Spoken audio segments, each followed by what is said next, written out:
अल्हम्दुलिल्लाह वकफ़ा वसलामुन अला इबादिहिल्लज़ीना इस्तफ़ा अम्मा बाद फ़अऊज़ु बिल्लाहि मिनश्शैतानिर्रजीम बिस्मिल्लाहिर्रहमानिर्रहीम रब्बि इश्रह ली सदरी वयस्सिर ली अमरी वहलुल उक़दतम मिन लिसानी यफ़क़हू क़ौली सदक़ल्लाहुल अज़ीम। ख़वातीन व हज़रात, आज मैं ज़मान पार्क गया था और दूसरे कुछ और सीनियर अफराद के साथ इमरान खान के साथ तकरीबन 2 घंटे की मुलाकात रही और बहुत तफ़सीली मुलाकात रही।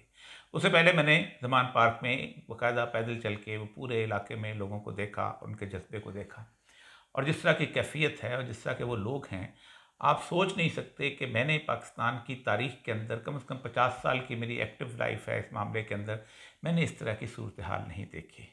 मैंने कभी नहीं देखा कि किसी ऐसी तहरीक के अंदर जिसमें बच्चे भी हों, औरतें भी हों, बूढ़े भी हों, हर उम्र के लोग हों और एक जज्बाती सूरत हाल में इमरान खान का दिफा कर रहे हों और वो साथ इसकी दलील देते हों कि इमरान खान एक वाहिद ही लीडर रह गया है कि जो पाकिस्तान को बचा सकता है और पाकिस्तान को संवार सकता है। और वो कहते हैं कि हमारा नहीं, ये पाकिस्तान के मुस्तकबिल का मसला है। वो इस तरह दीवानावार जो थे वो ज़मान पार्क में घूम रहे थे। उनको ना इस चीज़ की परवाह थी कि उन्होंने अभी 2 दिन पहले एक बहुत बड़े ऑपरेशन को देखा है। उनको इस बात की भी परवाह नहीं थी कि वो थके हुए हैं, परेशान हैं, कोई कहीं से आया हुआ है, कोई कहीं आया हुआ है। दुनिया भर से, जो पाकिस्तान के हर कोने से वो लोग वहाँ पर पहुँचे हुए हैं। ये चीज़ जो है ये 77 में नहीं थी, ये 74 में नहीं थी। मैंने बड़ी-बड़ी मज़हबी रैलीज़ भी देखी हैं, उनके अंदर भी ये सूरत हाल नहीं थी। इसलिए कि ये जो 3 दिन का 4 ऑपरेशन हुआ है, आप सोचें कि इस तरह का ऑपरेशन किसी और जगह पे होता तो पुलिस जो थी कहीं न कहीं किसी तौर पर उस पर काबू पा लेती। इमरान खान साहब से जो मुलाकात थी, उस मुलाकात के अंदर उन्होंने 3-4 बहुत सारे ऐसे एस्पेक्ट पे गुफ्तगू की है कि जो एस्पेक्ट आपको बताना बहुत ज़रूरी है। एक तो सबसे अहम तरीन बात जो जिससे उन्होंने गुफ्तगू का आगाज़ किया वो यही थी कि ये क्या वादा है कि जिसको पूरा किया जा रहा है।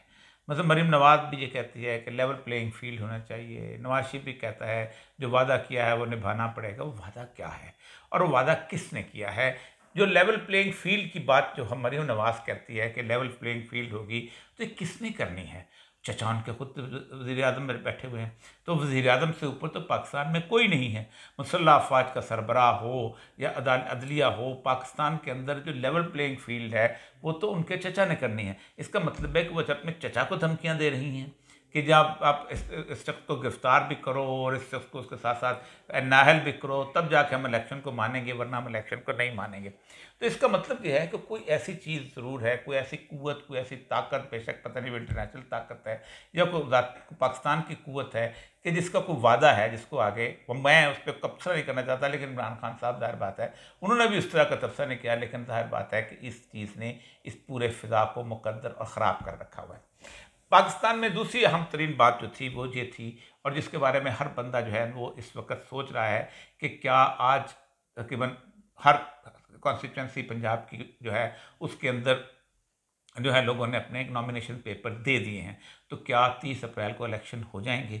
ये इतना बड़ा सवाल है कि जिस सवाल का पाकिस्तान में अभी तक किसी को कोई जवाब नज़र नहीं आता और वो समझते हैं कि इस तरह के जो हालात चल रहे हैं। अभी थोड़ी देर पहले यास्मीन राशिद जो थी उसकी गाड़ी के इर्द गिर्द घेरा किया हुआ था पुलिस वालों ने और उसको गिरफ्तार करने चाह रहे थे। अभी थोड़ी देर पहले मेरी मुलाकात हुई है और वो बड़े आराम से बैठी हुई थी और कह रही थी कि हमने बहुत आंसू गैस खा ली है यहाँ पर।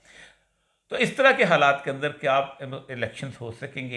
एक मैक्सिमम सूरत हाल पैदा करने की कोशिश की जाती है ताकि इसको इलेक्शन को डिले किया जा सके और एक सिक्योरिटी सूरत हाल पैदा की जाए। लेकिन सबसे बड़ा मसला आ जाएगा कि क्या पाकिस्तान की अदलिया का सबसे बड़ा अदारा और उसका पाकिस्तान की अदालती निज़ाम का सरबराह चीफ जस्टिस एक फ़ैसला करता है, तो क्या वो फ़ैसला इम्प्लीमेंट नहीं होगा? ऐसा पाकिस्तान की तारीख में कभी नहीं हुआ। बुरे से बुरा फैसला भी अदालत ने किया है, उसको लोगों ने इम्प्लीमेंट किया है। ख़ां वो मुशर्रफ को कह दिया गया था कि हम इफ्तिखार चौधरी का ट्रायल नहीं करेंगे और मुशर्रफ की क़ुव्वत, ताकत के बावजूद भी वो फ़ैसला इम्प्लीमेंट हुआ था।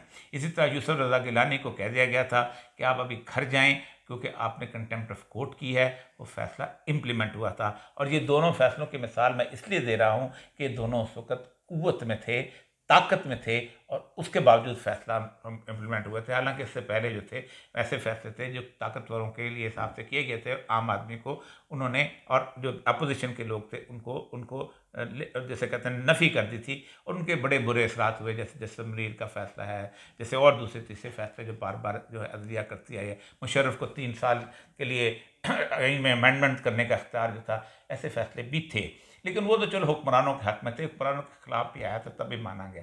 अभी जो सूरत हाल बनी है, उस सूरत हाल के अंदर एक बहुत बड़ी आइनी जंग शुरू हो जाएगी, और इस आइनी जंग को इमरान खान साहब कहते हैं कि लीड करेंगे वकला। और कल जिस तरह वकला ने इसके अंदर ज़मान पार्क के अंदर किरदार अदा किया है, उससे लगता यही है कि 2009 वाली वही तहरीक शुरू हो जाएगी, जो तहरीक जो थी इफ्तिखार चौधरी की बहाली की तहरीक थी। और फिर आप वकला के साथ वो काम नहीं कर सकते कि जो काम एक आम गरीब किस्म के लोगों से करते हैं, जैसे आपने मॉल्टॉन में किया, जैसे आपने जामिया हफ्सा में किया, इस जगह पे किया। उसके साथ एक और चीज़ जो खान साहब की है, जो हमें भी लगता है और बाकी लोगों को भी लगता है, वो ये है कि खान साहब जो हैं, उन्होंने कहा कि मैं F8 कचहरी में अगर जाऊंगा तो उस F8 कचहरी को देखा जाए तो उसके सराउंडिंग, उसके हालात इस तरह के हैं कि उस कचहरी के साथ अगर किसी इमारत के अंदर दीवार के साथ भी बम लगा दिया जाए तो पूरी की पूरी कचहरी गिर जाएगी, कि वो बिल्कुल कंजेस्टेड किस्म की जगह है। और उन्होंने कहा कि हमने जो उनसे ये कहा है कि आप एडिशनल सेशन जज साहब को हाई कोर्ट की किसी कमरा अदालत में बुला लें, हम उससे पेश हो जाते हैं सिक्योरिटी के हिसाब से। उसके बाद एक और चीज़, जिसके अहम चीज़ इसी थ्रेट के हिसाब से, कि जिस वक्त इमरान खान साहब ने पेश होना था वहाँ पर इस्लामाबाद में, तो उस वक्त हुआ ये था कि हाई कोर्ट के जज ने हैरानी से बाबर अवान को कहा कि मैं तो खौफजदा हो गया हूँ कि मेरी सारी सिक्योरिटी यहाँ से चली गई है, तमाम CCTV कैमरास बंद कर दिए गए हैं, और जहाँ अजीबोगरीब से लोग बैठे हुए हैं, मुझे तो डर लगता है कि इमरान खान साहब के साथ साथ कहीं मैं भी ना मारा जाऊँ और मेरी ज़िंदगी भी जो है वो उसके ऊपर दाव पे ना लग जाए।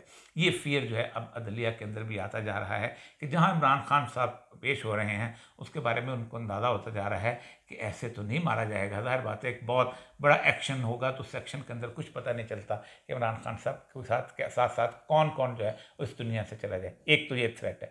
दूसरी ये है, एक जेन्युइन थ्रेट उनको नज़र आ रहा है।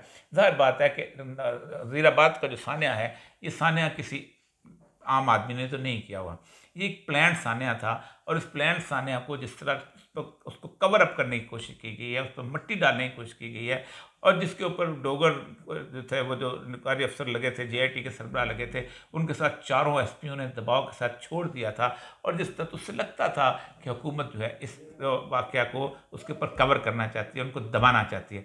तो यूँ लगता है कि वो हुकूमत जो कि वज़ीराबाद के इंसिडेंट को अगर उन्होंने खुद नहीं किया तो उसकी सरपरस्ती ज़रूर कर रही है, तो ऐसी हुकूमत के साथ अगर आप अपने उसके अंदर सरेंडर करते हैं तो फिर मसला हो गया।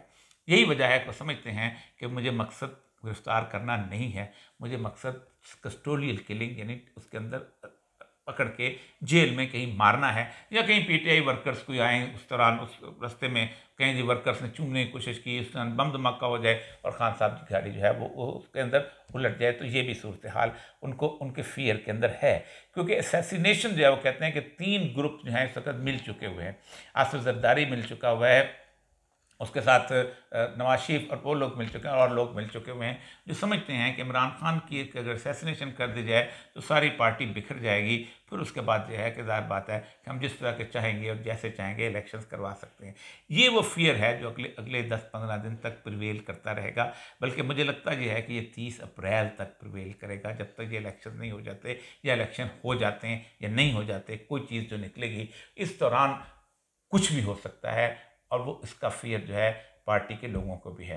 इमरान खान साहब खुद कहते हैं कि जिस इलेक्शन शुरू हुआ है तो 2 दफ़ा ऐसा हुआ है कि मैंने अपना बैग पकड़ा और मैं बाहर आया और मैंने कहा कि मैं जाता हूँ, लेकिन वर्कर्स कहते थे कि हमें पता है कि आपको लेके जाएंगे और तशद्दुद करेंगे, क्योंकि पाकिस्तान की तारीख में ये 1 साल गुज़श्ता ऐसा गुजरा है कि जब सियासी कारकुनान पर तशद्दुद हुआ है। जावेद हाशमी साहब इसी जेल में होते थे, ऐसे लगता था बहुत बड़ा ड्राइंग रूम है, उसके अंदर लोग जाते थे, मिलते थे, खाना खाते थे। यही यूसुफ गिलानी साहब का हाल है। हम खुद जेल में रहे हैं, इस तरह की सूरत हाल नहीं थी। एक 77 में थी, 74 में भी एक पिकनिक का समा होता था, लेकिन जो हालात आदम सवाती के साथ गुजरे, जो शहबाज गिल के साथ गुजरे, जो सानिया अरशद शरीफ का हुआ, ऐसी जो है रियासती तशद्दुद और रियासती दहशतगर्दी अदालत के अंदर जेल के अंदर कभी नहीं हुई थी। एक तो वो, तो उन इमरान खान साहब ने कहा कि मुझे ये तो है कि मैं तशद्दुद चलो बर्दाश्त कर लूँ, लेकिन लोग मेरे बर्दाश्त नहीं करते। लेकिन आखिरी मामला जो है कि कहीं असैसिनेट ना कर दिया जाए।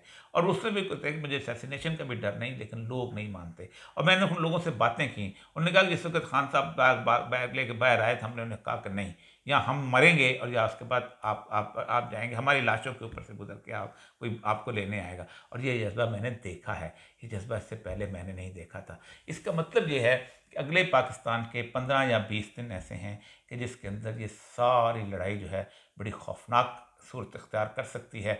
और अल्लाह न करे कि खान साहब के मामला जो असैसिनेशन वाला आए, क्योंकि अगर ऐसा आ गया, अगर ऐसी सूरत हाल हुई, तो उसके बाद पाकिस्तान का संभालना बहुत मुश्किल हो जाएगा।